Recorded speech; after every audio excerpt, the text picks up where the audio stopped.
guys? This is Erica Weston with Fox Sports Midwest, and you're listening to my favorite St. Louis Blues hockey podcast, Let's Go Blues Radio.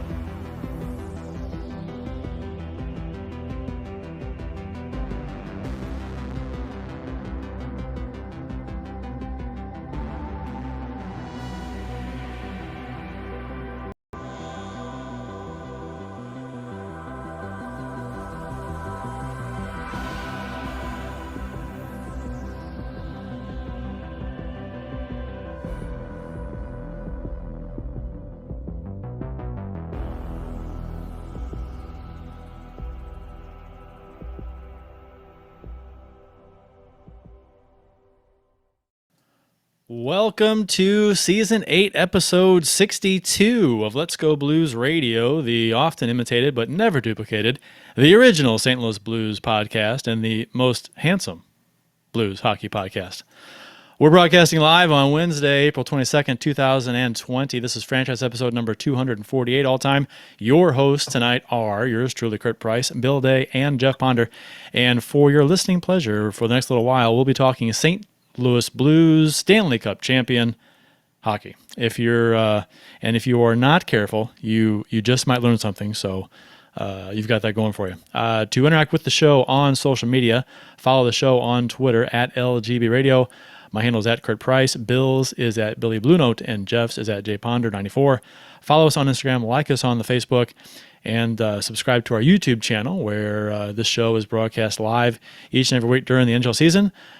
Barring any virus outbreaks that we are currently having. And then you've got Jeff Ponder's summer series interview shows that we do during the off season. So year-round hockey talk, Let's Go Blues Radio. So for those of you watching the live show on YouTube right now, feel free to comment in the live chat and we'll address what we can. And the website is letsgoblues.com, where you can listen to or watch past episodes of the show, browse the fan discussion forum, as well as get some cool St. Louis Blues themed t-shirts and stickers that helps support the show. The best St. Louis Blues themed t-shirts and stickers. Guys, how is quarantine life treating you? Not so bad? Can you hear me? Not so bad. Yeah. I was just thinking, I've spent now probably 10 hours in this very chair today. So, it's a lot of the same stuff over and over. It's kind of Groundhog Day-ish. But, hey, it's good. And my dogs are so happy that I'm home. They can't control themselves. I'm losing track of days. I am, my sleep schedule is completely screwed.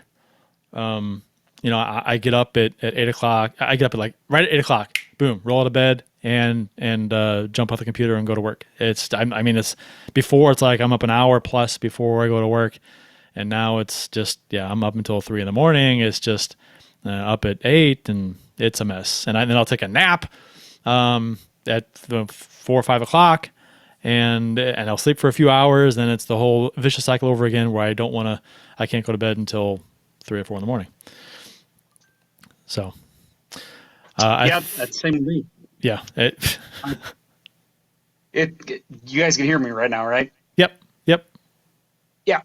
For those watching live, this has just been fun. You'd think we'd be pros by now with, recording from home, but apparently that's just not the case. But no, it's the same here, man. It's crazy. I mean, my kid, he was up till 11:30 last night. If you would have told me that he was going to be up until 11:30 even a month ago, I would have laughed at you, because there's no way. He's one of those kids that when 8 o'clock hits, he is ready for bed. So it's screwed everybody up. It's such a weird time in our lives. There is you have an announcement, Jeff, that we had an issue with the last winner of the contest. Your contest? Yes, yeah.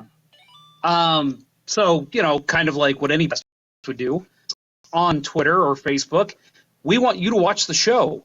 And so the last contest we did, or listen to the show, the last contest we did for the Bennington t-shirt from the letsgoblues.com shop was something, a very Twitter-involved contest. And I think we got a lot of people who don't normally pay attention to the show that tuned in to that. So I said, you know what? Let's make sure we give it to an actual listener of the show.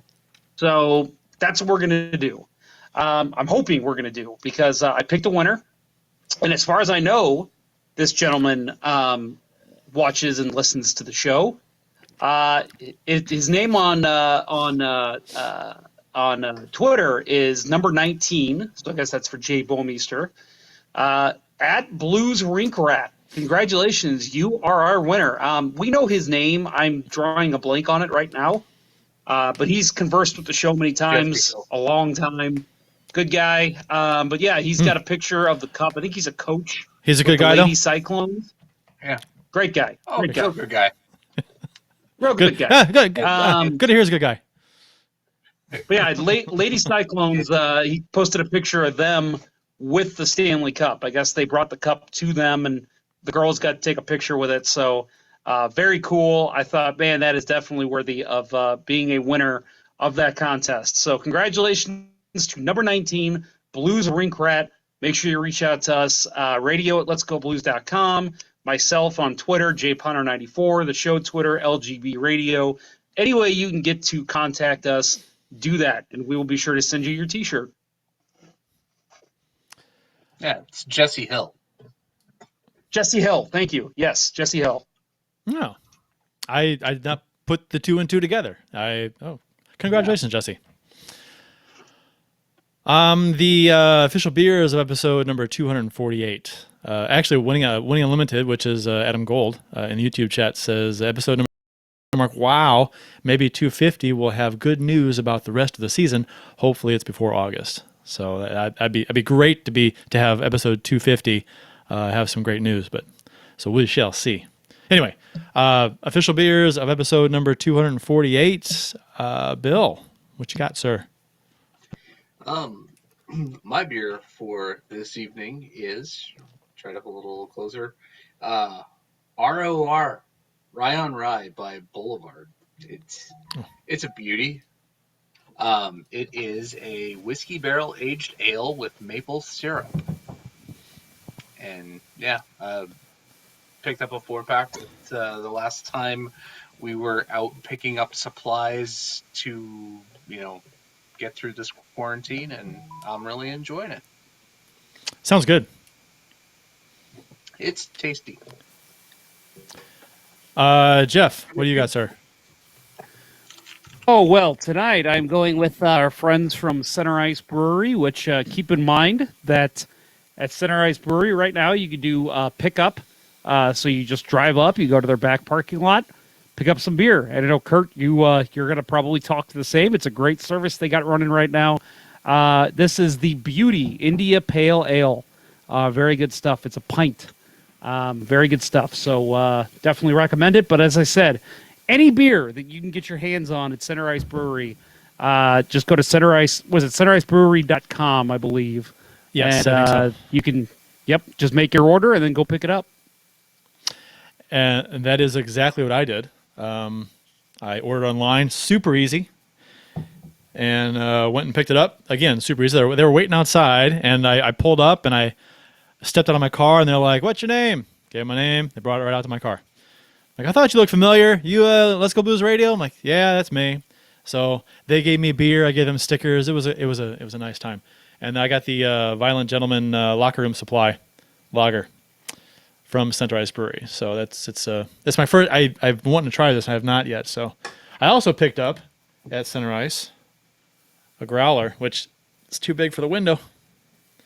Puck with the Irish growler. Oh, I got a couple of those. Yeah, sure. 64 ounces of goodness. I'll put it back in the fridge. Yeah, I think I got the Nash Year's Eve upstairs in a growler. I saw that, and I decided to go. Puck of the Irish is my favorite beer they have there, so I went and got that. Oh, that's great. Yeah. That's great. I had that last time. I got a growler. yeah. I have not gone back across the river since quarantine has started. So That was my first trip. That was my first trip across. yeah, I may have to do that. Well, I will be across the river about a week and a half. So on the way home from that appointment, Center Ice, we're going to stop by. Cool. Adam Gold has a question for you in the chat, Jeff. You see that? He wants to know if he wants to know if the LGB radio jerseys have come in yet. No, they have not. They should be very soon, actually. I'm thinking probably next week, actually. So when that happens, I'll reach out to you, Adam, and I'll make sure you get your jersey, and anyone else who ordered them as well. I owe you money too, don't I? Son of a bitch. You might. I forgot about that. Yes, I do. Sorry about that. You might. I will get after the show. Damn, I just But all right. just remember that. Stimulus funds. Jesus, I felt awful. Okay. Yeah, all right, it happens. I'm surviving. Send them some of your stimulus funds, Kurt. Yeah, which you I go. got. Did you guys get your stimulus funds? I assume so, right? Oh, yeah. Yeah. Yep. I think I got mine on Wednesday. I think Wednesday of last week. I think. Yeah. Yep, that's that when was I got about mine. When I got mine. Today in Blues History, courtesy of the @STL Blues History Twitter account, April 22nd, 2020 is today's date. So we're going back to April 22nd, 1990. In Game 3 of the playoff series versus the Blackhawks, Sergio Momesso set the Blues playoff record for fastest goal to start a game in 18 seconds, and Gino Cavallini scored the latest game-winning Blues playoff goal in a game with 9 seconds left in the Blues 5-4 win versus the Chicago Blackhawks. And I have a clip of this, but I didn't pull it up in time, so maybe I won't have it for you guys. It's so hard for me to think that is 30 years, 30 years ago. God damn, I was 14 years old. Yeah, Sergio Momesso was one of my favorite players growing up just because his name was fun to say. Yeah, Marco Scandella's uncle. Yeah, exactly. Let's see, 1920, pull up the, I don't know. Anyway, April 22nd, 1992, Brett Hull scored a goal in double overtime for the St. Louis Blues 5-4 win versus the Chicago Blackhawks. Again, Brett Hull had 4 points, 1 goal and 3 assists, and Nelson Emerson had 2 goals in that game. Your brother Greg's favorite player of all time, right? Nelson Emerson, yeah. I have an autograph puck of his here somewhere. I enjoyed Emerson. He was a good player. Him and Cliff Ronning, the 2 little guys. With gumption. With gumption, yeah. Before little guys had gumption, those were the little guys.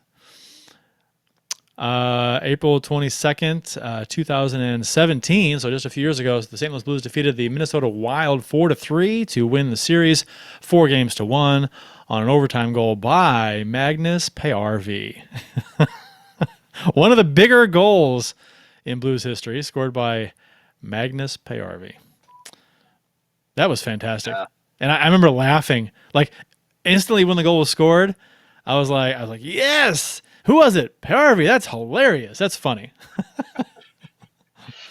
It's got to add insult to injury for the Minnesota Wild to be knocked out of the playoffs on an overtime goal by Magnus Pacioretty. Funny stuff. April 20th. Right? Right. Well, I think he assisted on that goal, didn't he? I think he did. I'm pretty sure he did. Yeah. April 22nd, 2020, 2-time St. Louis Blue Peter Zezel would have turned 55 today. He was born April 22nd, 1965 in Toronto, Ontario. Zezel passed away in 2009 after a 10-year battle with, I'm going to see if I can pronounce this, hemolytic anemia, a blood disorder. So he was 44 years old when he passed away, which is a year younger than I am. Can you believe that? Yeah, Anemia. That's how old I am right now. Yeah, and I think we have to mention he was number 12 Rossini in Youngblood. That's why did I not have his jersey down here? That I have the 12 Rossini jersey in my closet, and it just completely slipped my mind. And yeah, big fail on my part. Yeah, I should have had the Rossini jersey hanging up. Damn it! Yeah. Or wearing it. Yeah. I guess. Well, Sure. I'm kind of close, hard to see, but yeah, I could have worn it too. Damn it! Oh well. Our rapid fire tidbits from around the NHL. A guy on Reddit, some guy on Reddit, random guy on Reddit. He works in a beer warehouse in Canada, and they ran out of regular Budweiser 24 pack cases. So he started sending these out and sent a picture of they're sending out Budweiser cans with different teams' logos on them and the years they won the cup, which is pretty cool. And of course, you get the random Yahoo douchebags jumping in with the "Who cares? Budweiser's a complete shit beer anyway." That is always so comical to me. You know what? Screw you. Why do people do that? There's beer that people do that with, and I get people they have beer preferences. That's fine, whatever. But man, if you say you like a certain beer that someone else doesn't like, especially if it's like a mass-produced beer like Budweiser, Miller Lite, whatever, boy, they come out of the woodwork saying it's shit beer, shit beer. Same thing with Emo's Pizza. If you mention in any conversation somewhere that you like Emo's Pizza, boy, they triple over themselves trying to get to the keyboard. They can't get to the keyboard fast enough to tell you how shitty Emo's Pizza is. It's unreal. Why do people do that? Why do they care? They're not wrong. You know what? Budweiser is not bad. It's No, not terrible beer. It's just not as flavorful as a lot of craft beers. I get it. I drink play golf. Okay. Well, I used to drink it when I play golf. Now I actually will drink Mick Ultra while I'm on the course, and then switch something. I enjoy Mick Ultra. It's funny. I tell people this when I if I'm out for an evening and I have some beers. If I start off with like a Bud Select or a Mick Ultra or something, it's fine. But if I go from like a couple of stouts or something back to a Mick Ultra or something, it's hard to go that direction. It's hard to go from like a ton of flavor and strong body beer to a weaker. You know what I'm talking about, Bill? It's tough to do that. You can't go that direction. Yeah. It's hard because it makes the beer taste worse. But if you start out that way in the evening, it's fine. It's not bad. Anyway. There's a petition.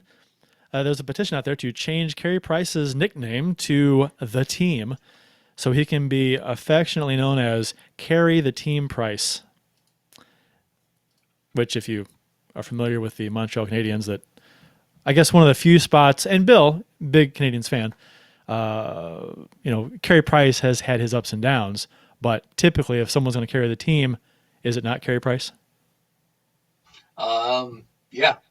And, I would have to say that, I've voiced this before. I used to really like Mark Bergevin, and then he traded PK Subban.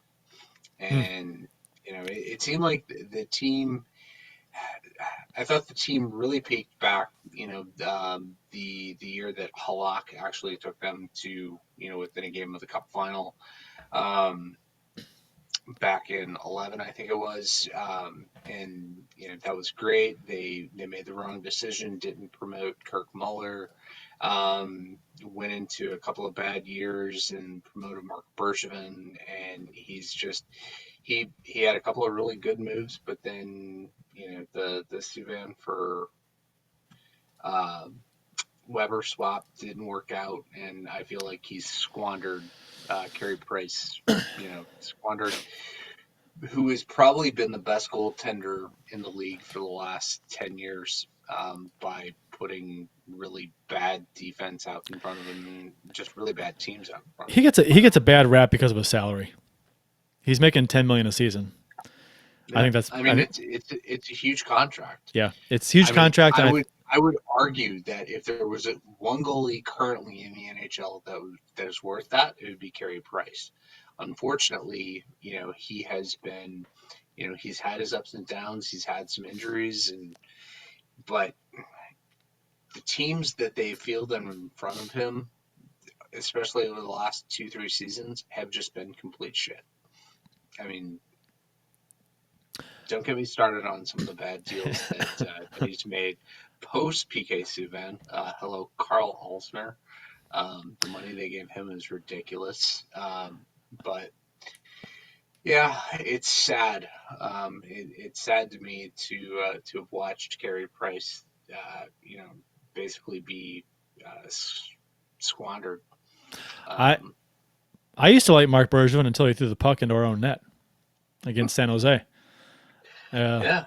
I mean, if enough pucks weren't going in as it was on Roman Turek, and then now you got your own teammates throwing them by you, so that was. I mean, because God love him, as Darren Kimball likes to say, God love him, and that's his cue to insult the shit out of somebody.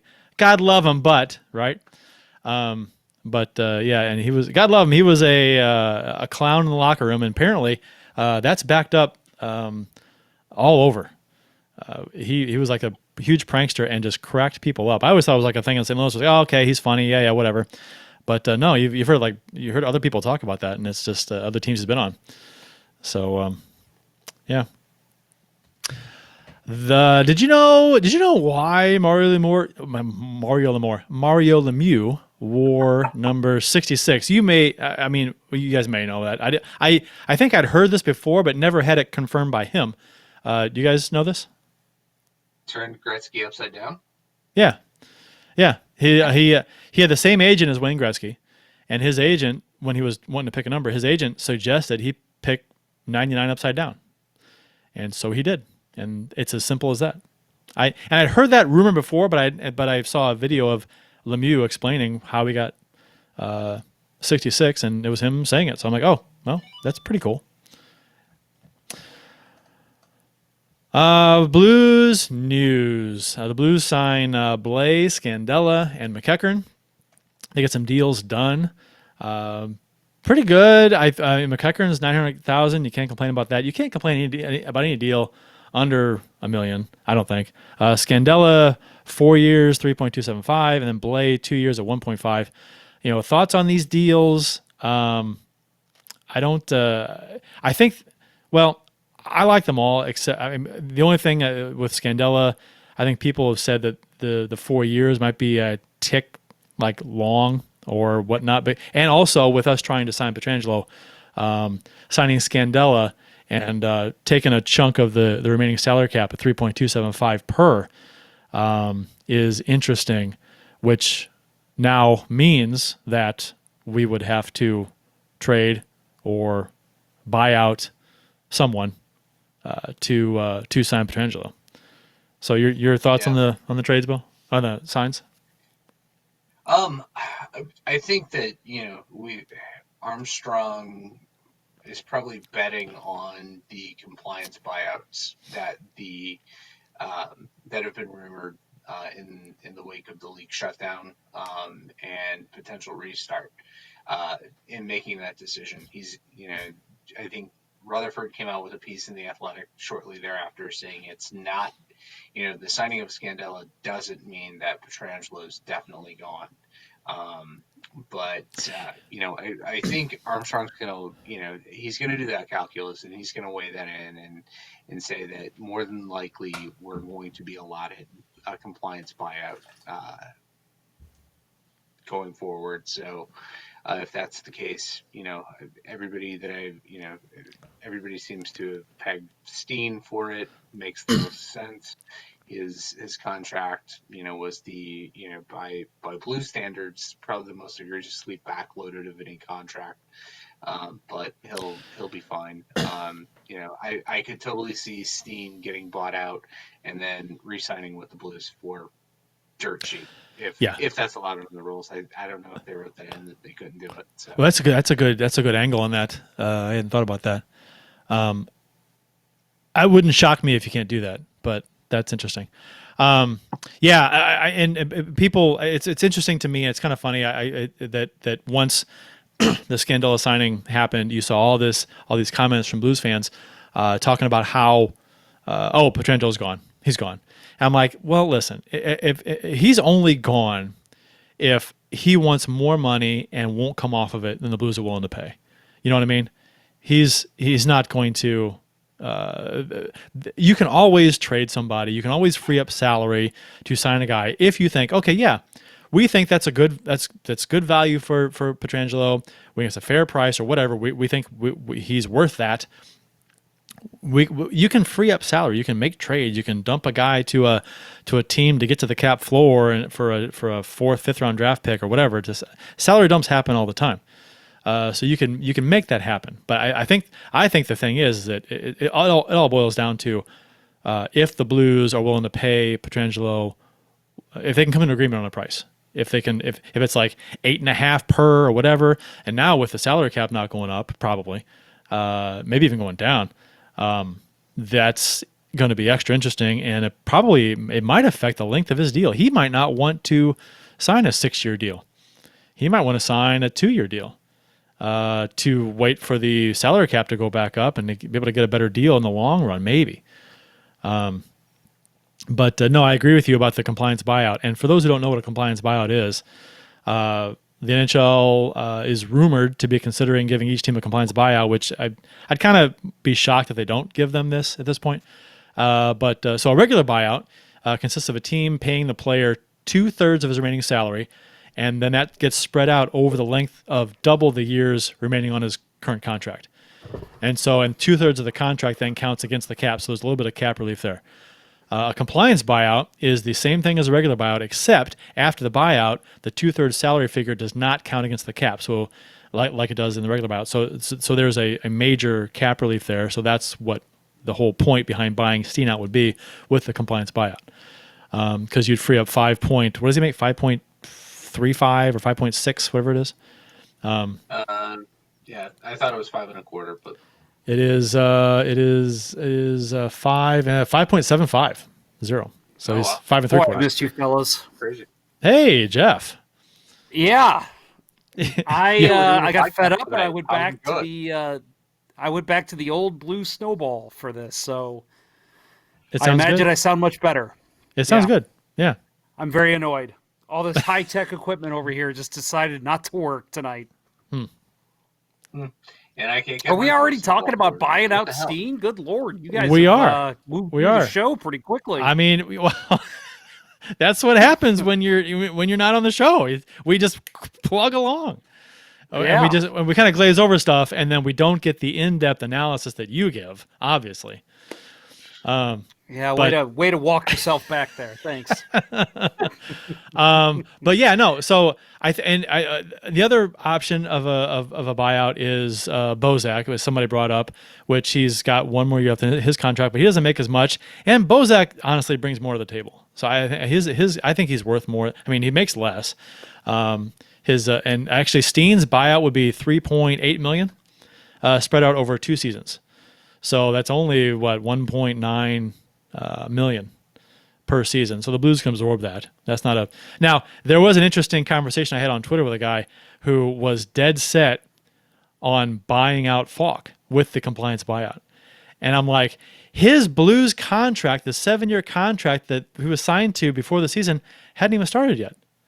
And he wants to buy him out. That would mean, so 2/3 of that contract is over $30 million the Blues would owe him over the next 14 years if they were to buy him out with a compliance buyout provision.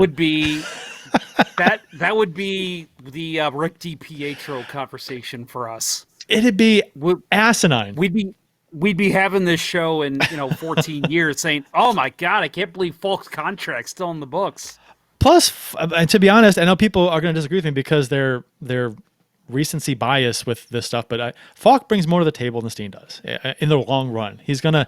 I agree. I know Falk's having a bad year. I get it. I thought he looked better as of late, as the season went on, but next year I would assume he's going to be better. He's a better player than what he's shown, I think. So. Go back and watch the Blues and the Hawks games this year. He's got 2 game-winning goals against the Hawks. That's worth a few $1 million right there. Just those 2 goals alone. He was clutch. That was my getting back into the hockey spirit. Go back to watch us and win the season series against the Hawks this year. That was nice. The comeback win in the third period, the big comeback, that was pretty sweet. I was actually had 2 of them. I think I mentioned this, that I've had in my life now. I've missed 2 substantial comebacks by the Blues because I was not at home. One was the Wild Wednesday against Toronto, the 5-0 comeback in the third period, and then the one this year against Chicago. I was out that night too. Although I didn't leave that game halfway through. I was recording it and was going to watch it later, and I actually saw the score when I was out, but which was disappointing because I wanted to watch it. Whatever.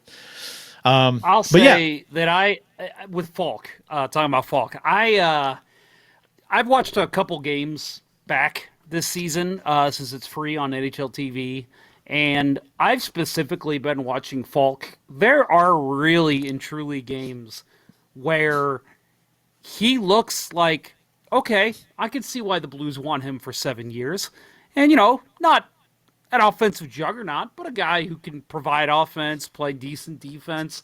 But I just watched a game from December 18th. They were playing the Oilers, and they won that one. And Falk looked like he did not belong on NHL ice. I mean, the whole game, he just looked out of place. Turned the puck over constantly, not in a good defensive position. Jake Allen had to make 2 or 3 really good saves because Falk was way out of position. And it's just... you get good and you get bad out of him. If they could start seeing more of the good, I don't think anyone's complaining about the contract. He was, and we talked about this on our show about how Falk just had to be better. The first 3 quarters of what they played this season, he was not very good. And we talked about that a lot. And that's when people kind of soured on him. And then he made a noticeable improvement later on, and seemed to be getting some traction in the lineup and in the system. Now, keep in mind, he has a different role here. He doesn't get a lot of power play time on this team. In Carolina, he ran the power play. He got more power play points there in Carolina than he only has. I don't think he has a couple points, a couple in the power play here, a couple goals in the power play. So I think it's a different role, different system, different team, different players, different attitude. To be honest, so I'm willing to. I know what kind of player he is. I know he's a 3-time All-Star in Carolina. I know that every team has to send somebody. I get it, but he's a good player in Carolina, and I think that I think he'll be better. I think there's some comments in the YouTube chat too that talk about that. Mr. Blues Hat, welcome, Mr. Blues Hat, said that Falk couldn't be any worse next year. So there's that, which I kind of agree. He was, like I said, he was pretty bad start of the season. But again, the whole buyout thing. Even if he was the worst player on the team all season long and they couldn't stand him, they're not going to buy him out. They're not going to give him $30 million over 14 years. That's not the way this ownership group is built. They've never bought out anybody, and all of a sudden they're going to hand Falk $30 million to leave? No, they're not going to do that. Think about it. If they bought him out this year, they would literally be paying him every cent they pay him to not play for the Blues. Yeah, his entire contract. Because every bit of his contract would be a buyout. Somebody else. Yeah, somebody else. He has his contract with the Blues. His 7-year contract has not started yet. It starts next season. So if they buy him out in the off season, it does not make any sense. And I understand if you want Falk gone. I get that mindset, and you want to sign Pietrangelo instead. I understand, but it's not going to be with the compliance buyout. Not a chance. Not a chance. Have you guys already talked about the Pietrangelo thing? A little. Yeah, Okay. just a little. We'll get more into it, but yeah, let's keep going with Falk. Yeah, on the Falk point, I think it's more likely that he leaves here as a result of the expansion draft next year. Yeah, I brought that up too. Than him being bought out. I think there are probably better candidates for the expansion draft, like Vince Dunn's been bandied about. But Well, you've got Parayko coming up too. You know what I mean? No. What I mean, what I mean is they want to sign Parayko too. So if there are cap issues, and the expansion draft comes along, and Falk is a guy that at the time still not living up to what they want him to be, maybe you can talk Seattle into taking the contract. So yeah, which might be a hard sell, to be honest. Yeah, but I think all along the Falk acquisition was insurance in case Petro leaves. You still have a pretty good defenseman. Yeah. But he's got to be better though. He's got to be better. Right. There's no way that you could possibly compare the two of them. And let's not forget. Let's not forget also. Completely different players. Let's not forget also that Pietrangelo. I mean, there were 2 or 3 seasons off and on where people were critical of him. You know what I mean? The last half of last season and the playoffs last year and this season, this has been his best hockey. But before that, he was the guy who was always falling short of his potential. He's supposed to be, this guy, this Norris caliber guy. Never was, and made way too many mistakes. Wasn't even close to being that Norris caliber guy. So we're not that far removed from Pietrangelo being not a whipping boy, but a guy who was falling well short of what he was supposed to be. Right. Yeah. How many times did I bitch about him in his his over puck handling and lack of shooting? And remember he started bringing that back into his game a little bit in January, February this year, and hopefully if they come back, that's gone again. There were conversations about Shattenkirk and Pietrangelo, about keeping Shattenkirk and moving Pietrangelo.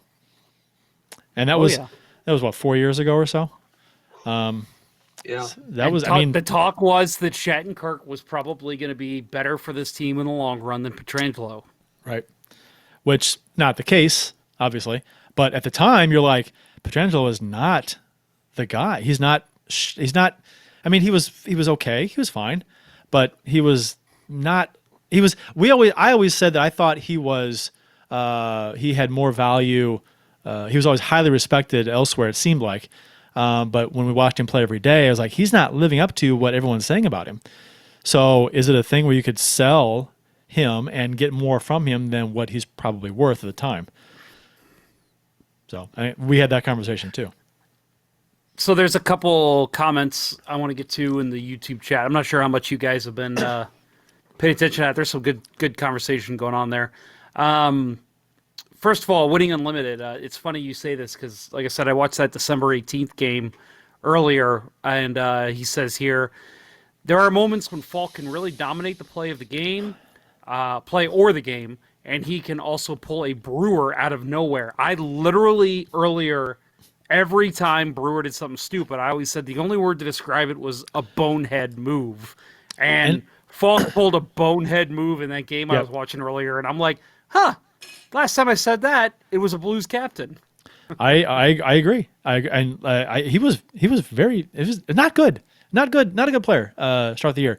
But I think, again, to touch on Pietrangelo, and people want to come. There was a huge, because right now it seems like the Falk is.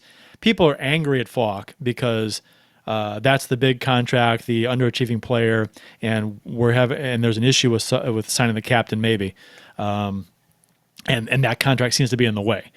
And there's the issue with Pietrangelo just a few years ago, who would do similar things, not to the extent that Falk did to start the year, obviously, but he would do, especially at the blue line, just Eric Brewer stuff, holding the puck in, couldn't do it, bad pass, bad decision at the blue line. How many times could he not hold the puck in at the blue line when he should have? That was irritating. And to his credit, the last half of last year, playoffs, amazing, and this season he's been quite good. So overall, he's figured it out.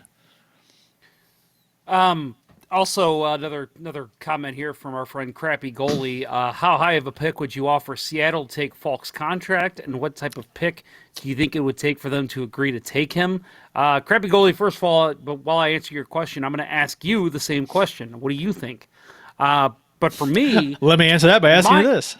yeah, right. Total radio move there. But no, I don't know. It depends.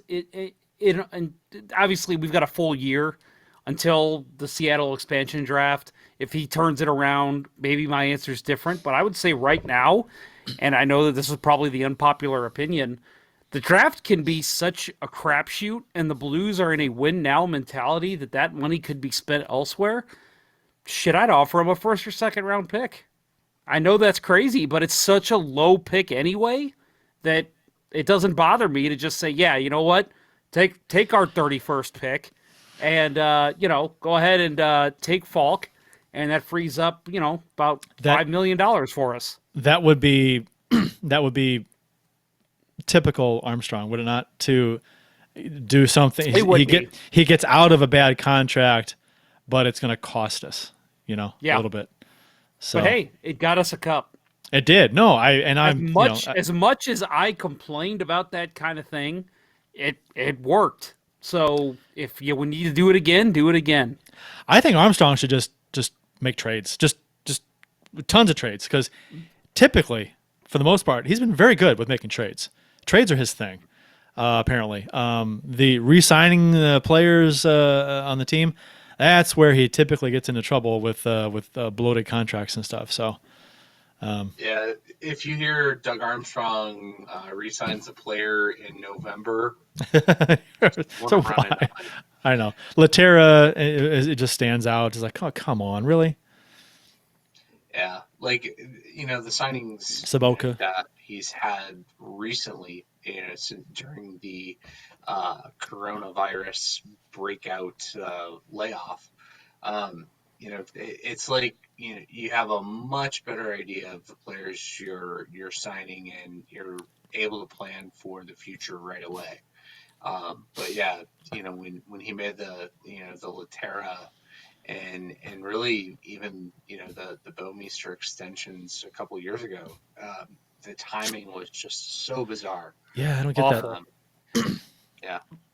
But man, I got to say that, I know that in hindsight, it's easy to look back and call the Falk deal a bad deal, but I think at the time, everybody was like, holy shit, that's a great move. You go get Justin Falk, an insurance in case your captain leaves, and and for 7 years, like, that's a hell of a deal. And for 7 years, at the and time, it's so easy to look back and say he was wrong, but at the time, that was a great move, and I think all around the NHL, he was getting applause for that. I don't understand the comments from people saying that it was a horrible trade.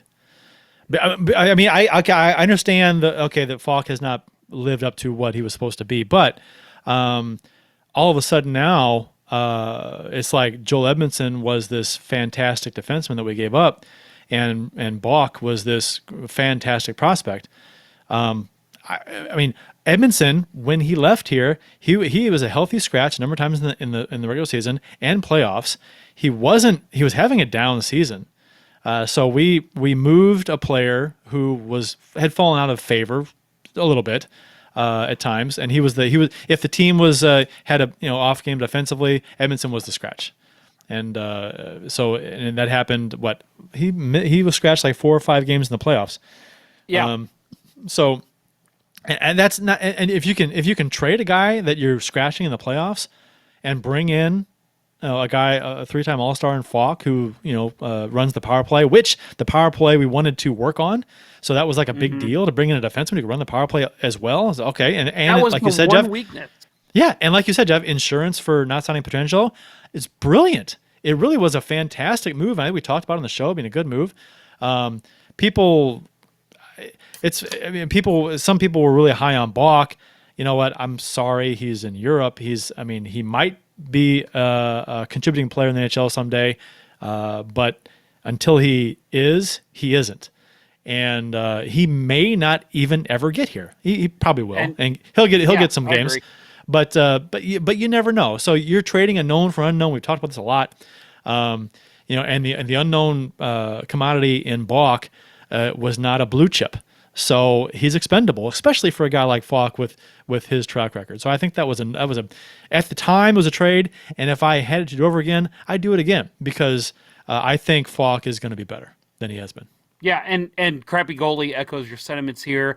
He says, it's not out of the question that any, and I agree. I think, I know that there's always going to be that time when players, especially defensemen, are still learning the system. They're still learning things, and like you kind of said, Kurt, like Edmondson, we loved him. He had a couple big moments for us in the playoffs and before last year when they played the Wild, and I remember he scored a big goal there.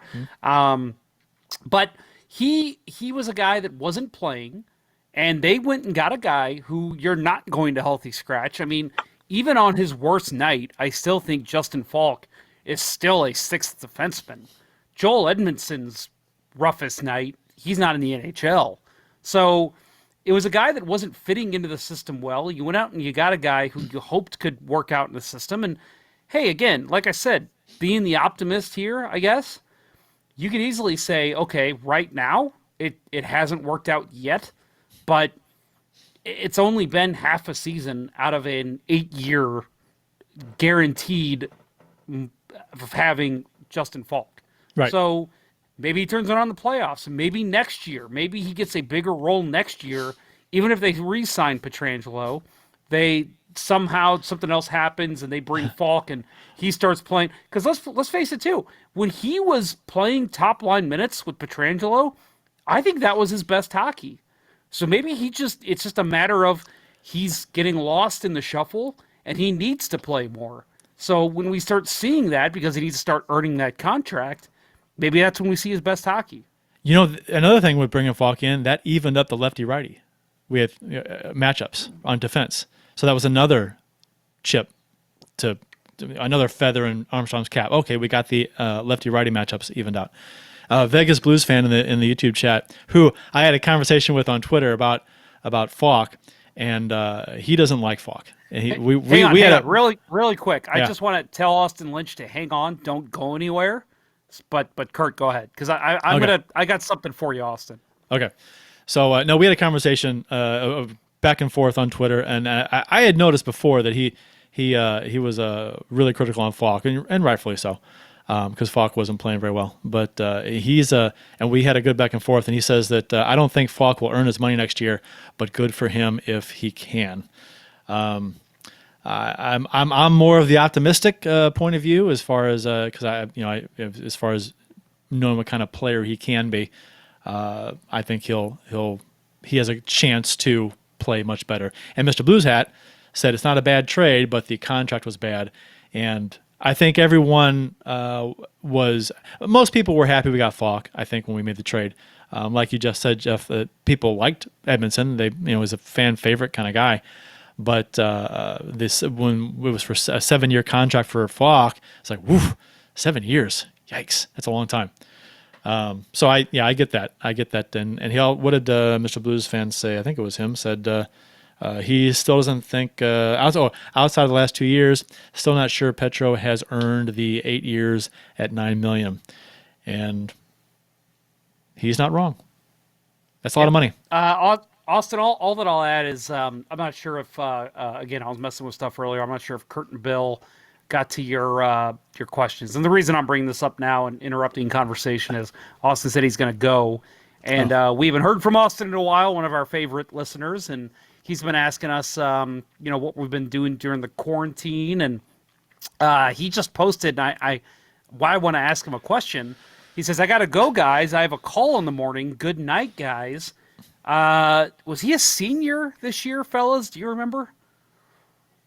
He was in school. He was in school, but I don't remember if he was a senior or not. I'm sure he's going to answer me in a second when he sees this, or hears this. But you have a call in the morning. What are you doing? What do you have a better job than the three of us or something? What's going on here?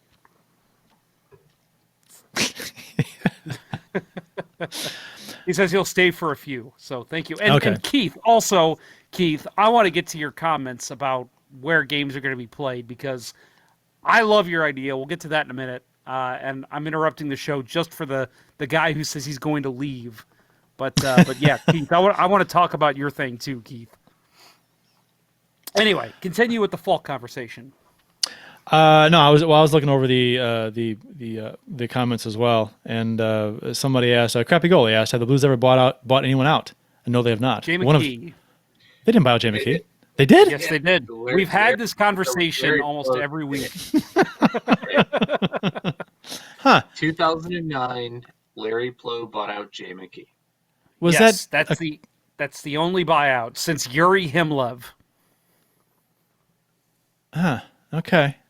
I'm trying to, because I thought I heard recently the Blues are one of two teams that never buy out a contract. Somebody said that, and it wasn't true. Huh. Okay. All right. Well, I stand corrected then. I think that. Jay McKee was a buyout. I may have mentioned that on Twitter.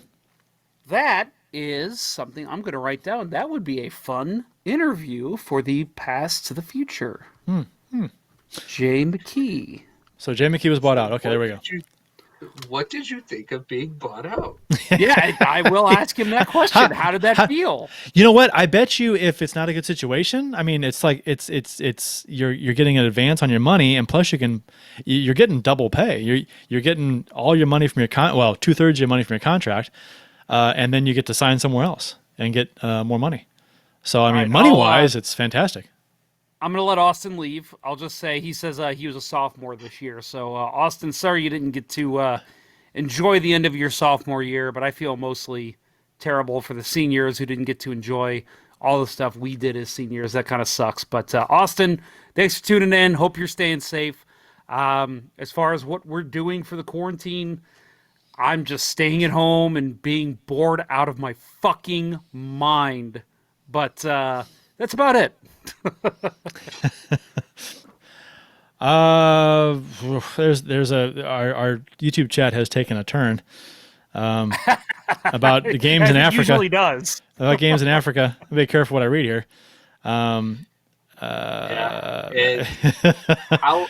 is it that it's your brother stoking all the I don't conversation? know. You know what? He's a disturber. You know what, man? I love Keith's idea.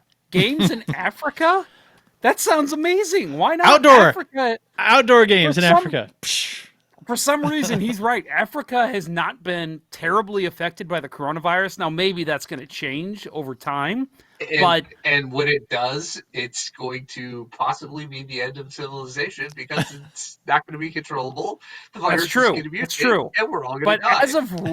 As of right now, his idea of having games in Africa, dude, how many, I mean, I know it sounds insane, but how many people would travel for that? You got to think even like Europeans would love to travel down to see that. That'd be awesome. In typical It's Mr. never going Blues to happen. That'd be great. In typical Mr. Blues Hat fashion, he chimes in with a pun of sorts. I miss the rains down in Africa. So yeah, somebody earlier said they could have. Yeah, they could have Weezer and Weird Al Yankovic perform every game. Yeah, that was Keith.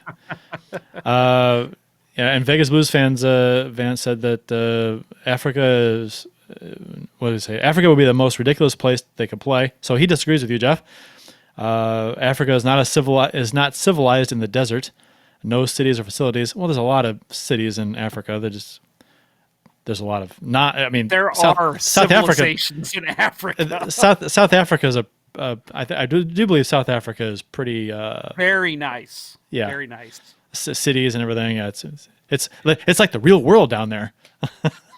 Yeah, right. Yeah, the entire continent is not a third world country. There are some very nice cities down there. I mean, that's what gets the press in Africa. But yeah. South Africa is very nice. It's a very rich area. Well, if Sally Struthers would visit cities instead of the deserts where the famine is happening, I mean, maybe people would think otherwise of Africa, but she doesn't do that. Crappy Goalie says they could just play at the North Pole. How about our friend, a Hawaii Blues fan? First of all, Hawaii Blues fan, tune in next week because I have a fellow Hawaiian on the show. You got The Rock? I did not have The Rock. Now that would be a hell of a show.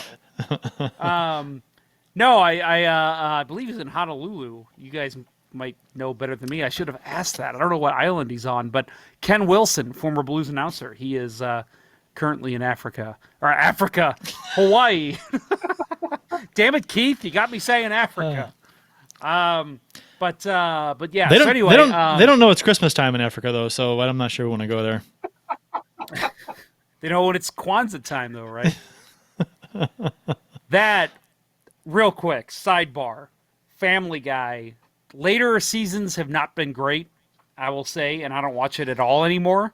But there was one episode where they went to Africa, and Mr. Carter Pewterschmidt, which is the father-in-law of the main characters, he is in Africa, and he asked somebody, "Do you guys celebrate Kwanzaa down here?" And they said, "What's Kwanzaa?" And he said, "I knew that was a fake holiday." That is one of the funniest lines in television.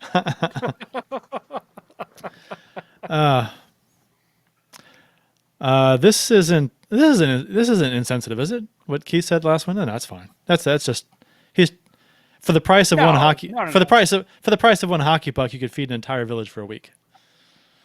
Nobody in Africa listens to the show anyway. It's a Sally Struthers joke, right? It's a socially insensitive, maybe. Mr. Blues Hat says NHL won't go to Africa as sure as Kilimanjaro rises like Olympus above the Serengeti. This is like right in his wheelhouse. Oh yeah, he's loving this. So in addition to a buyout, which we think is coming, if the teams get the compliance buyout, surely the Blues would use one. Yes, I mean if they want to sign Pietrangelo, they'd almost have to. And if they can, right? And then probably trade Allen. We don't know if they can. If they can, what? If they can use it? If they can, I mean, what I'm saying is that, I mean, I know Tom Stillman made hand over fist last year, but he was still one of the, I hate to say this, one of the poor GMs. He's got to come up with a lot of money up front to do a buyout. And what? It's only 1.9 million a year for Steen. Yeah, but I don't know. It's just extra money that's. It's a compliance buyout, so would he be even spending into the cap if he used the buyout? Because a compliance buyout means it doesn't affect the cap. Right. So it doesn't affect the cap. Would he actually be taking that 1.9 and putting it back towards the salary? It's not 1.9. It's 3.8 that he would save on the salary cap. Years. It's right total money over, but the salary cap hit is 3.8 if they do a buyout. So they save 3.8 on the cap if they do the compliance buyout because it's 2/3. Is compliance buyout? Does that not mean that it wouldn't count against the cap? Right. It means it does not. It means it does not count against the cap if they do that. So actually, you're right. So they would save $5 million. Yeah. Sorry, my bad. Yeah. They would save $5.75 million. Regular buyouts, they would save 2/3 against the cap, I believe. So, let's see what else we got. We talked about the compliance buyouts, the regular buyouts. Are you guys on board with Steen over Bozak for a buyout if they do a buyout? Yes. Again, though, I hate to be the naysayer, and yes, I am too, 100%. But I don't know. I just feel like there's such an allegiance to Steen in this organization. It's not. I'm not saying it's a bad thing. I don't know if they would actually buy him out. Well, they tried to. They wanted to trade him a couple of years ago, but it's funny that you say that because I agree with you that it's interesting that they would honor him for his 1,000th game played, give him award him with whatever they gave him on the ice for his and then 18. It would be 8 if they cancel the season and didn't play any more games.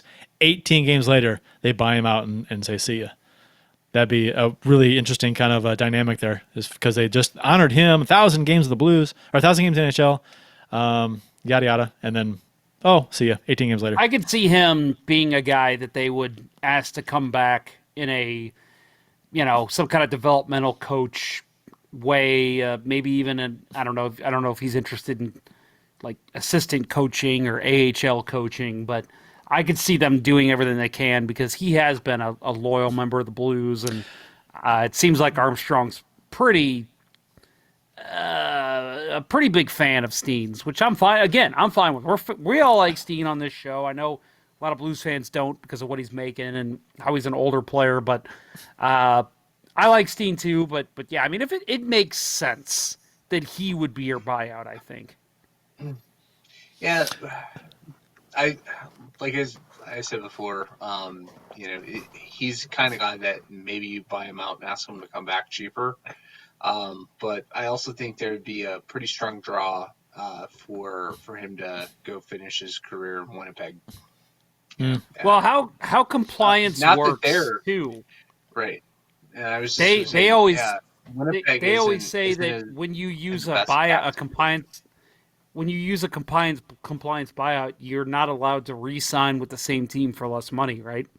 So you'd have to trade that it? him. Yeah, you'd have to trade him. The other team would have to buy him out, and then you could sign him. Is that a thing? That's the only way around that. Yeah, that's Okay, how it was. I here- remember. Here it is. I have it right here. After using a compliance go buyout on a player, that player is prohibited from rejoining the team that bought him out for 1 year. So you can't even. It's a time thing. So the NHL deemed that re-signing of a player following a trade and a subsequent compliance buyout would be ruled as cap circumvention. Yeah. So you can't do it. Yeah, you can't do it Can't at do it. all. So forget that idea. Yep. Yeah. So But I agree with you, think Bill. that If he wanted to sign in Winnipeg, I think Winnipeg would welcome him for a smaller price, obviously. I think he's got a. contract off your books if they can move Matthew Perreault. Yeah, probably. And I mean to sign Pietrangelo, buying out Steen would probably have to come in addition to trading Allen. I think that's got to happen too. Yeah. I don't know if Husso's ready for the backup role. I don't know if they're ready to anoint Binnington as a veteran at this point. But I do think that no matter what, a dime a dozen though. I think no matter what, they're just going to say, we've got it. We just can't. And I know it's not that much money in goal, but Binnington's going to make more. He's a Stanley Cup winning goalie. He will make more in his next contract. Go ahead, get rid of Allen to where you can have money for Pietrangelo and then sign a cheaper backup somewhere. I mean, Carter Hutton was a pretty cheap backup, and he was great for this organization. He was fantastic. Starter Hutton. Yeah. Yep. As long as it's not Reinhard Davis, I think we're all happy. I think the team has seen enough of Binnington to say, okay, we think we know what we have. Last year wasn't necessarily a fluke. Granted, his numbers aren't quite as good this year, but he's been good. He's been good. I don't think there's still good starting numbers. Yeah. I mean, they're good. I think they've seen enough of him to where he's not. They don't think he's going to fall off the table necessarily. So it's not a Jim Carey situation necessarily. I know that we're kind of anointed as people who are Binnington supporters and Allen haters. That's what Twitter and Facebook have decided to call us. But I'm a fan of winning. By the way, I'm a fan of winning, Jeff. I want the winning goalie to be in. That's all I care about, and I know the two of you agree as well. But Binnington, we saw his kind of downfall, fall back to earth, whatever, this year already, and and I know again we're catching shit because we would always call Allen out whenever he'd have those moments, but we all said it that. It wasn't that Binnington was just downright awful and shouldn't be in the NHL crease. It was, okay, he's going through a rough patch. This is where you need your offense to pick you up a little bit, win some games 5-3, 6-4, and he's not playing bad. He's not like he's playing bad enough to where he doesn't deserve to play, but you just have to, pick your game up elsewhere and then let him get his legs back and he'll be fine. And We saw that, and I thought he, even in his roughest moment, was still not a bad NHL goalie. He's, it's funny because as long as they tried to shoehorn in Allen as the number one year in and year out, and the numbers that he would put up, in his roller coaster seasons, when he was bad, he was really bad, and they stuck with him. Granted, he lost the job to the backup, but he was still on the team. And the next season, it seemed like, okay, we'll give Allen the number one job again. So if they're going to stick with Allen through his roller coaster of a career, they would have no reason to sour on Binnington based on his up and down play to start the season. When it was when his up and down play to start this season was much better than Allen's roller coaster play during the bulk of his career here. So I don't know why you would do that. It's funny how much sports are and we talk about it all the time on this show. Sports are such a what have you done for me lately thing. And like the last year, it's been, see, Jake Allen's great. And again, we love Jake Allen on this show because he has won the Blues games, big games in the past. But again, when he is given that number one job, he has proven that he can't do it. He's not a number one goalie in the NHL. At best, he's a 1B. And Jordan Binnington, to me, has already proven he's a starting goalie in the NHL. He is a starter on a good team. So it's okay to move on from a Jake Allen because, again, we've found Brian Elliott. We've found Carter Hutton. And I know that maybe they're just diamonds in the rough, but it seems like with a good defense, any capable goaltender can do well with this organization. And again, nothing against Allen. It's just when he's bad, he is bad. Mm-hmm. Just bad.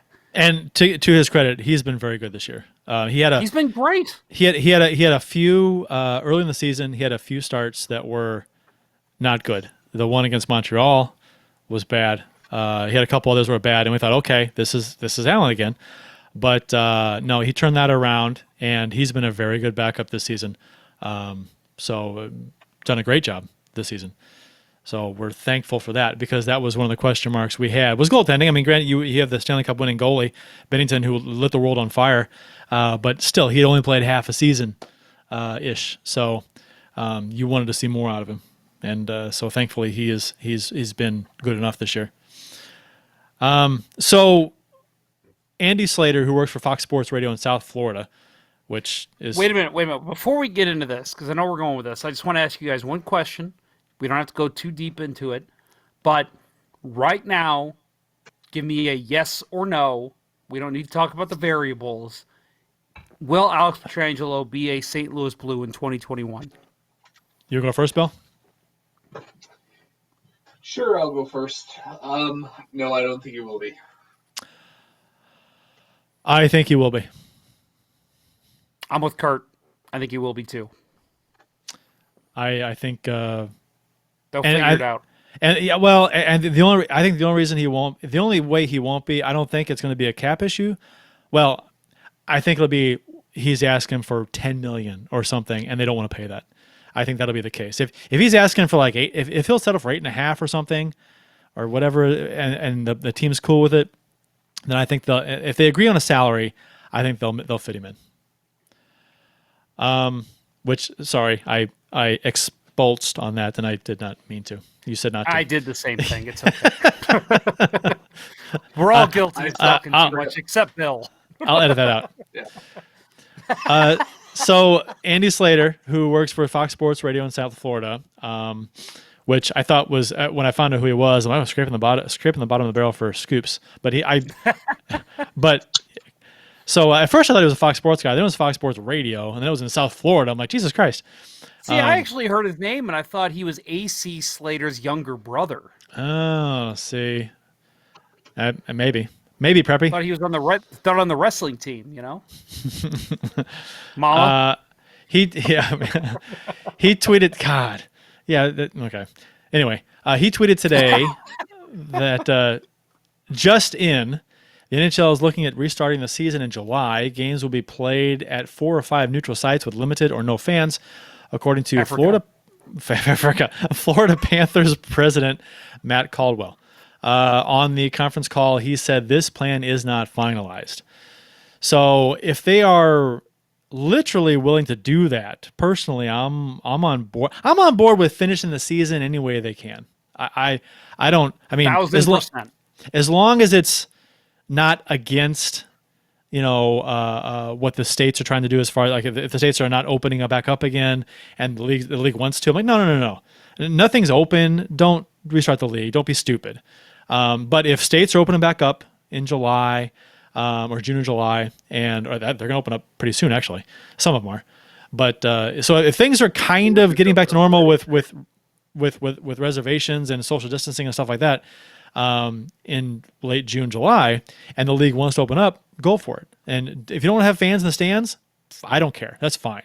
It would be weird, sure, but it's better than no hockey at all. That's me. So to jump on that real quick, if there's no fans in the stands, it would be weird. 100%, I agree. Yes, but I feel like after 5 or 6 games, you get pretty used to it. You just be like, yeah, this is just how it is now, and you get over it. And maybe they get creative and pump in crowd noise with the speakers. I don't know, but they did that somewhere. Japanese, right? Wasn't it the Japanese baseball league did that? They had they started playing games, and they actually have robots like banging on drums and stuff. I saw that. I did see that. Yeah, to make the crowd noise. It's Taiwan. It's Taiwan. Taiwan. Yeah, Taiwan. That's what it was. Yeah. They had cardboard cutouts in the stands for fans too. Yeah. Which I thought that was a little weird. interesting. That was weird, but okay. But and the robot drummers were also strange, but okay. Yeah. And Bettman said that if they played with an empty stadium, they would have to pump in crowd noise, basically because they don't want everybody hearing all the cussing that happens during. That's a good point. Oh, and you'd hear mean, echoes. You hear echoes too. It would be you'd hear you wouldn't. It wouldn't be. Right. You know what I mean? So. Right. Just think about even just like the men's leagues we've played in. If they didn't have, if they put cameras like on the glass, and you could hear everything said, even men's league games, you don't want to hear that. Yeah, no. Before the UEFA shut down the Champions League, there were a couple of games that were played in empty stadiums, and it was just the craziest thing. I mean, you could hear everything that was said on the pitch, and it just didn't feel right. So yeah, I think you'd have to, and I think we would get used to it quickly because how many of us have grown up watching sitcoms with laugh tracks. It's something that would ultimately come pretty quickly, to making that, to adopting. That's an excellent comparison because one of the first shows, and it's because I don't watch a lot of TV, one of the first shows I watched without a laugh track was Parks and Rec. And I remember that being a big thing for me. I'm like, oh, it's so weird for them to make a joke and not even hear muffled laughter. And that's a good point. I wonder because I got used to it pretty quick. It was by the 3rd episode, I was like, yeah, it's not even a big deal. You know what, though? How quickly would I get used to it with sports games? You know what, though? If you watch Olympic games, a lot of the Olympic games some of them have hardly any people in the crowd. Some of them that aren't the NHL player games, NHL players.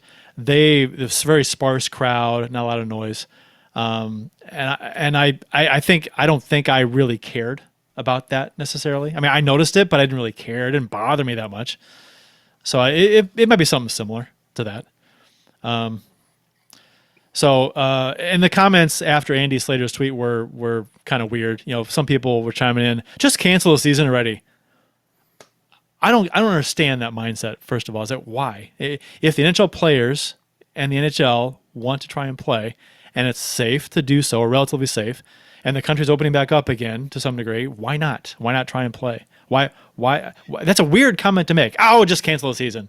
It sounds like an old lady. Right. And what it's more than likely going to come down to is the NHL doesn't want to be beholden to its to the broadcasters, because that was Bettman's point in his interview with Ron McLean, right? That they would have to give credits to the broadcast rights holders for next season, and they don't want to do that. That would so greatly impact the hockey related revenues. Well, I tell you what, I guys, totally I tell see you what. them going forward with something when it's deemed safe. I totally see them going forward with some kind of resolution to this season. Well, I tell you what, guys, what shouldn't be canceled is staying in shape. Am I right? Yeah. You guys continuing to stay in shape as much as you can? I have a treadmill, and I'm on that every night. No, I'm going on the Fat Boy program. Well, all right. Tell you what, Fat Boy, I've got a little idea for you. There is a great website which we talked about last week on the Past to the Future episode with friend of the show, which we can say now, Brandon Bullig, St. Louis Stanley Cup champion. DanaEve.com. It's a great website that you can go to find out more about working out at home, and it's a great time to learn right now with the quarantine going on. Dana Eve, that's DANNAHEVE.com. It's a health and fitness company that offers convenient workouts for anyone, anytime, anywhere. Founded by husband and wife Dana and Brandon Bullig, who happen to be two former athletes, they adopted the motto, "You can change your life in less than 30 minutes a day." After years of constant wear and tear from her sport, Dana developed her own method of training, the DE method, that was designed to go where you go. Using your own body weight along with their Anywhere Gym, Dana will help you achieve lasting fitness in mind, body, and spirit, whether on the move or in the comfort of your own home. Visit DanaEve.com to start your free trial. And that is DANNAHEVE.com, a sponsor of Let's Go Blues Radio. Thank you again to Dana and Brandon, and make sure you're staying in shape, folks. It's at least worth checking out for your free trial. Yeah, throw the Bullock family a bone. Times are tough. Good people. They're good people, man. Good St. Louis people. Yeah, well, he's a good St. Louis person. She's a Chicago person. Yeah, I don't want to comment on the Chicago person. You're not going to comment on his choice of women. You're just going to comment on their business venture together. She knows how to stay in shape. That is the comment I will give her. Her flavor of sports teams, I will not comment on. Yeah. That's a comment. That's a comment that I'm sure women would appreciate. You go up to somebody, "Hey, you sure know how to stay in shape." You know how to stay in shape, young lady. But I tell you what, your sports team taste. Yeah. Keith, my brother, says, unless our nation is 100% opened up, I can't see it being appropriate to have any sports as much as I want to see hockey back. Is hockey essential? More essential than school? More essential than factories? The mayor of Los Angeles said that he is not expecting any sporting events until 2021. So I think I kind of echo that. My precursor of opening the season was assuming that the country is opening back up again. If states are opening back up and things are on the downswing on the infection rate and stuff, I know that we don't want to have an uptick in cases and deaths again. I get that completely because there's no vaccine, so there's no way to prevent against it right now. So that's the whole point behind the quarantine. But I get you, Keith. I get it. But I think if things are looking good and if they properly social distance, I think they can make it work. I think so too. I really, and listen, you said it earlier, Kurt, I am 100% on board with, even if it is 2021, hell, 2022, have a conclusion to this season. And even if it's just, we're just the last team, whatever teams are in the playoffs by percentage, they're going to play in the playoffs. We're going to have 5-game series. Whatever you can do to still finish the season, I'm 100% on board on. And then take a month off, take a month and a half off, whatever you need for the off season. Do all that stuff, and then start the next year. Maybe it's 48 games, maybe it's 55 games, whatever. I think they're just, I don't know. It's just weird to not have a conclusion to a season. I think it needs to happen. Well, it's never, in the NHL, it's never happened. I mean, we've canceled seasons due to lockouts and things, but we've never not finished a season. I mean, 1919, that was before the NHL. Yeah, it was before the NHL, but it was canceled for a very similar reason. I agree. Well, in sports, that was wasn't also as big in society it is now. Right. I think the biggest hurdle to completing it anytime other than this summer is the contracts. How's it work? Pietrangelo is not a St. Louis Blue after July 1st. It's when his player contract expires. But if they pause the season, I know, but if they pause the season and continue it like in 2021, if they do that option, you know what I mean? So is it based on the calendar year schedule, or is it based on season? It's interesting, especially with how the contract is based. The contract is based on calendar dates, not by season. Okay, so that's a problem then, because I don't know about that, because they pushed free agent day back a couple of years ago, back to July. I think it was July 30th. So are you sure that's 100%?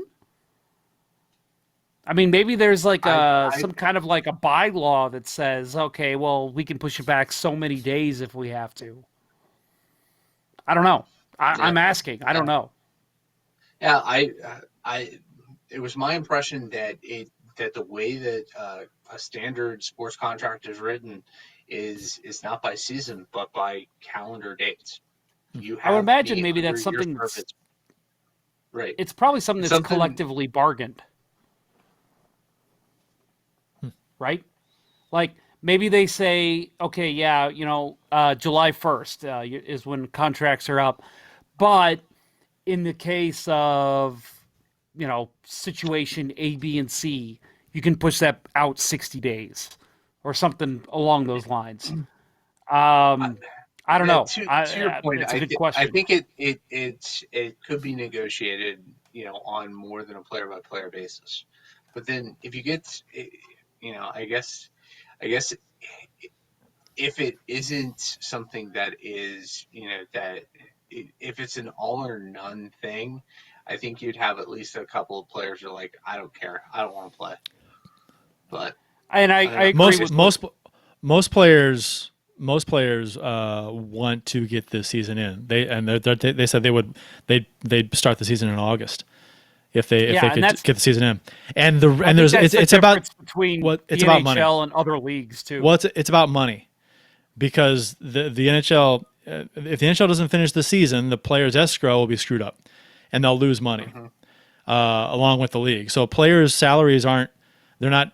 I mean, they're guaranteed, but they're not. The amount isn't guaranteed if it flexes.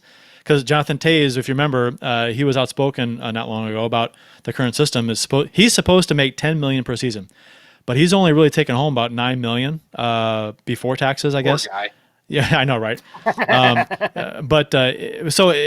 Because of escrow and whatnot, and about a certain portion of their salary is withheld until after the season, until revenue is totaled, and then they got to determine splitting all revenue 50-50, and so what he takes home is like $1 million less than what his contract states he gets. So, what he, before taxes, I guess it is too, even. So, it also affects salaries next year, as rollbacks would have to be negotiated. The cap would be reduced or stay the same or whatever. It wouldn't go up like they thought, so that affects players. It'd be a mess. So, and I know a lot of players want to get this season in for financial reasons alone, and also to the fact that they want to fucking finish the season because it's hockey. So. And that's what I was going to say, is I think it makes it so much different in the sport. And I know we always talk about how hockey players are different than other athletes, in the sense of their morals and, all that kind of stuff. But I just feel like they, more than any other athlete, we want a conclusion to this season. Like, yes, we want to get paid. Yes, we want our money, but we want to crown a champion. And I'm not saying that the NBA isn't thinking the same thing, but I just feel like when it comes down to it, if the NHL and the PA were talking and it was, hey, we're going to push this out until August, is that okay? And then we'll have free agency in September or, November or whatever, start the season in January. I think at the end of the day, the PA says, yeah, okay, you know what? That's fine. As long as we have a conclusion to the season. I don't know if the NBA and the MLB has the same thoughts. Wayne Gretzky thinks that we'll see hockey at some point this summer and the season will resume. He also said he could be wrong. Of course. PK Subban says, I 100% believe there will be hockey this year. Pacioretty says, if we had to wait 6 months and play in Antarctica, he'd do that. So Pacioretty also said, and this was interesting, that if the season did resume, this would be the most difficult Stanley Cup to win ever. So, because you hear a lot of people talk about how a Cup champ this year, this is mostly fans, wouldn't be legit if they changed things up and changed the playoff format or whatever. But what Pacioretty says makes a lot of sense if you think about it for a second. Teams are healing up; they're well rested. I guess you have to take rust into the equation, but assuming that you get a couple weeks of training camp or whatever, play a few preseason games, if you will, it's gonna be a bitch. Teams are healthy for the most part, so you don't have that issue anymore. So Tarasenko is good to go. Well, that was the question with Tampa. Right before this happened, Steven Stamkos was supposed to be out for 7 weeks. Yes. And now it's like, well, if the playoffs started in 2 weeks, he's probably fine. He's ready to go. So yeah, everyone's healthy. And not only that, but you've got to deal with like he said, the rust is going to be an issue. Every team's going to be dealing with that. So that's true. Going into a long playoff series after being off for 7, 8, 9 weeks, that's going to be difficult on their bodies. Keith asked, what happens in the YouTube chat? What happens with a player? What happens if a player comes down with COVID-19 after they've restarted the season, I guess? And that's interesting. How would you deal with that? That's just uncharted waters. I would you don't shut it think there's down? an answer to that right now. I also, I think the one unspoken thing that we haven't talked about is the only way that they're going to allow this to happen, the only way they're going to do this is if there is actual effective testing. And everybody has to be tested. And if you test positive and, you're showing bodies in the system, it's like, what they're doing in Germany. You get a pass. You get your papers to say I'm good. But no, I think the message that they've sent is that it's going to depend on the science, right? The science will come first. So testing is got to be a huge part of this equation. And I think the opposite side of that coin is they can't start sports and start testing elite athletes if there isn't effective testing available to everybody. That would just look bad on everyone. Well, that happened with what was the first NBA player? Was that the Jazz? We talked about that. No, the Jazz. Yeah. Do they exist anymore? Yeah, it was. Was it? It was the Jazz. Okay. Yeah. They had at one point they had tested within the organization like 28 people, and in like the entire United States there was like 24 people that were tested. So it was like outside of the Jazz. So it was like, okay, that doesn't make sense. So yeah, I agree with Bill. You can't have that happen again. That is just terrible PR for the entire country. Keith Price in YouTube chat says, Uncle Kurt, Mattia is a big fan of this episode. Mattia is my niece, his daughter. How old? So, how old is she? 12? Something like that? Ish. So the fact that I said fuck earlier, is that an issue? I was just getting ready to say, I think we've only said a couple of bad words this episode, and you go and rattle off the F word for no reason whatsoever. Yeah, well, Good job. This is an adult show, Mattia. It is an explicit lyric show. And he says she's watching this show as part of her homeschool lesson. So yeah, I want to see a book report on the show on this episode, Mattia. I am so glad to hear we're approved curriculum. It is. Hey, I do say at the start of the show, you might learn something. Yeah. So And she learned a new word today. Oh, she's heard it in school before. Are you kidding me? yeah. I was shouting that word in first grade on the kindergarten on the play set. Yeah, but that's you. This is my innocent little niece. That's right. I was a St. Charles hooligan. You're a degenerate. All right. Degen. So Yep. I'll ask you guys. I'll ask you guys what we talked about earlier with Pietrangelo. Do you guys, yes or no? Do you guys think the NHL will resume this season? Go ahead, Bill.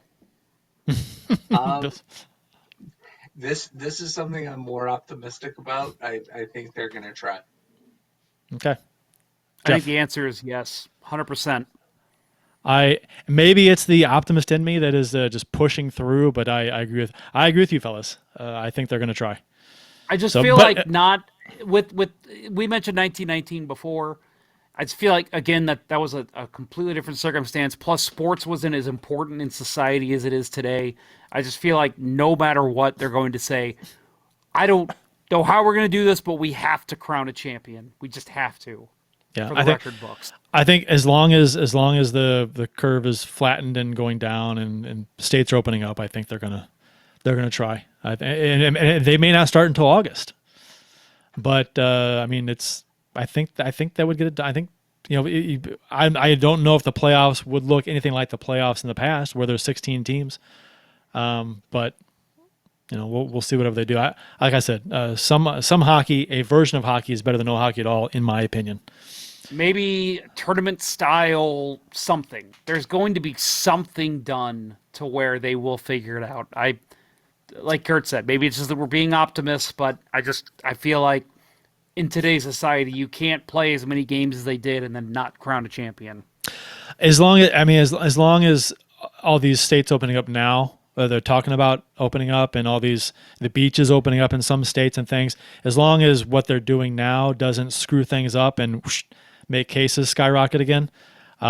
If that happens, then maybe it's a different scenario. But so we'll see. Come on, states, don't screw it up for everybody. We all want to get back to life as we know it much faster. So behave for a little while longer, okay? Yeah, it's a good thing the Thrashers moved out of Atlanta, right? Georgia being the one that's getting trampled on for being too quick to open everything. South Carolina's opened its beaches. Yeah, I heard that. Florida did last weekend. Yep. It'll be interesting in a couple weeks. We'll see what happens. I guess if that's a bad idea, I guess we'll know in a week or two. Yeah, we'll know soon.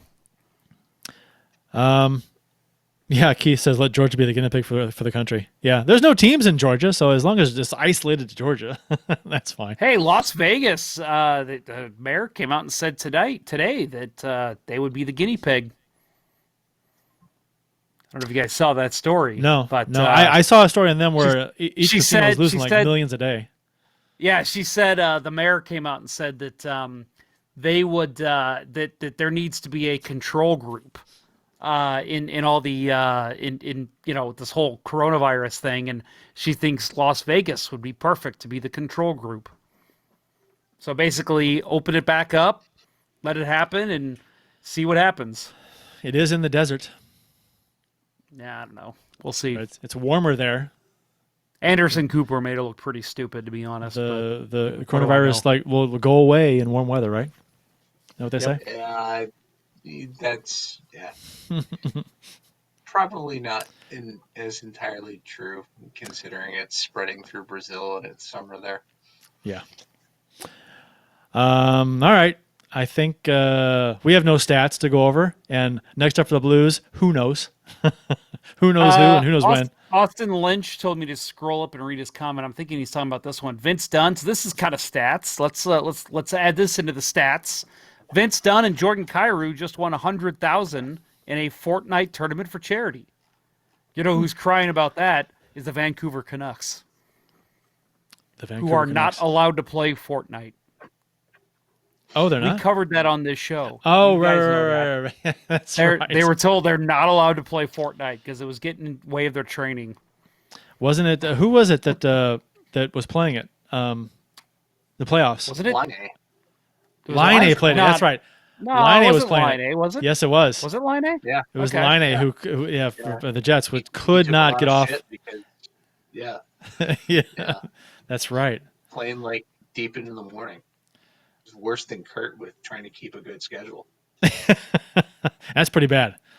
Wait a minute, Austin Lynch, didn't you tell us you were leaving earlier? I read your comments specifically because you were leaving. What the hell, man? Keith Price is officially a better listener than you. Ooh. Well, he does have like 14 kids, so he's got to be he's got to be a good listener, and he runs a school, so he's got to listen to people. Good Lord. I think that's going to wrap up our show. What do you think, guys? Yeah. Yeah. So what? Yeah, so I'd say so. I'll go ahead and add my one more thing right now. Just make sure everybody knows we are still releasing stuff every single week, whether it's this kind of live show or my Past to the Future episodes, which, in my opinion, have been great. I've had some really, really good guests. So I agree with you. And it's nothing with nothing to do with me. It's just the fact that the people that have come on have been entertaining and fun. And unless we do a live show next week, Ken Wilson will be on, and I mean, my God, we talked forever. And then after that, I've got Carlo Koliakovo that I've already interviewed, and then a couple more after that I haven't interviewed yet. So there's some great stuff coming up. And since we're broadcasting online, you would think most people online would be aware of the GIF. You talk about the Koliakovo gift, right? I mean, yes, yeah. Everybody knows about the Koliakovo, the famous GIF. The Blues were in Detroit, and he slid into the boards, and his face came up and hit the glass and went backward. It's a very famous GIF. If you type in Koliakovo on any search platform, including Ask Jeeves, it'll come up. But yeah, we actually did talk about that. We brought it up, and it was a very fun conversation. So make sure you tune in for that one. That one, again, unless we have a live show, should be out in about 2 weeks. And Ken Wilson, which I was excited to hear that you had him on. And the thing with Ken Wilson is that when my brothers and I would play hockey, like in the basement or the driveway or the street or whatever, when we would call a goal, like as a score on something, it was his call that we would use. We'd do the "oh babies" and we do in his tone. He shoots his scores. We were imitating Ken Wilson. So and even playing rod hockey, the bubble hockey, even that to this day I do that. When I call a goal, it's Ken Wilson coming out of my mouth, and Keith's probably the same way. He does the same thing. And so I'm hearing that he was going to come on. I'm like, that's badass. That's awesome. And so I was pissed off. I had to work and I couldn't originally sit in on that. Kurt was gonna sit in and join that, and that would have been awesome. But I mean, I will tell you, man, same for me. So how I got his information was I found I got a hold of his phone number through some mutual contacts, and Stalker. Typically, when I get these people on, I email or reach out to an agent or whatever. With Ken Wilson, it was, here is his home phone number. So I just had to cold call him, and it was so weird. The minute he picked up, I'm like, oh my God, it's Ken Wilson. And childhood icon for me, and just asking him to come on. I just kept fearing he was gonna kind of yell at me, how'd you get my number, kind of thing. And he was nice as can be, and he's like, yeah, I would love to. I'd love to talk some Blues hockey with you. Sounds like a lot of fun, and it was a pinnacle of my life, to be quite honest, to talk with him for an hour plus about his time with the Blues. It was so much fun. Probably the only higher peak that you've climbed in your interviewing career was Zipper Zeppa, I'm going to say. Zipper Zeppa. Yep. That was pretty high up there for me. That was fun. I like that. That was fun. That was fun. That was a great one. Keith Price says, what was the story behind him leaving the Blues? Stay tuned, Keith. Stay tuned, yeah. We do talk about that. Keith asked when he answered the phone, did he say, oh, baby? I do get him to say, oh, baby. I'll just add that too. and I guess we'll probably have to alter our intro to accommodate what he made. I did have Mr. Wilson add, he did give us a little intro thing for Let's Go Blues Radio. I had to ask. I'm like, man, I got the guy on the phone. I've got to ask him. Sure. You may never talk to him again. So, I mean, why not? Shoot He told me to stay in touch, and he'd be happy to come on to talk Blues anytime. That's so cool. I said, I haven't told him, you better not actually say that and not mean it, because I'm going to take you up on that. It'd be cool. It'd be cool to have him on. I mean, I to like after to talk about the current state of the affairs with the Blues in the league. That'd be neat. Yep. Okay.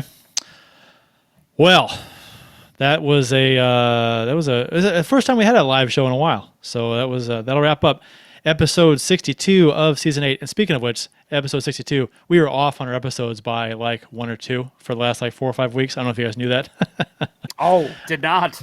So it's fixed now. I don't care. Nobody cares about it being off. But just so you know, if you see something goofy with the numbers, that's why. So it's fixed on the website. Let'sGoBlues.com has the correct numerical order on the site, but the feed is off. But whatever, it doesn't matter. Just so you know. That'll wrap up episode 62 of season 8 of the original St. Louis Blues hockey podcast, Let's Go Blues Radio. Thanks for listening, and thanks to those who participated in the YouTube chat, which was quite active tonight. We hope you guys enjoyed it as much as we've enjoyed bringing it to you. For Jeff Ponder and Bill Day, I'm Kurt Price. Until next time, everyone, let's go Blues. Let's go Blues. Let's go Blues, and we'll see you next week. The Chiefs are at home tonight against Cyanosport at the War Memorial at 8. Good seats are still available. A look at sports. I think that went very well. Thank you for listening to Let's Go Blues Radio. Now take off, hosers. Well, there's 90 minutes of your life you'll never get back. Sorry. St. Louis Blues, St. Louis Blues. Have you heard the news about our St. Louis Blues?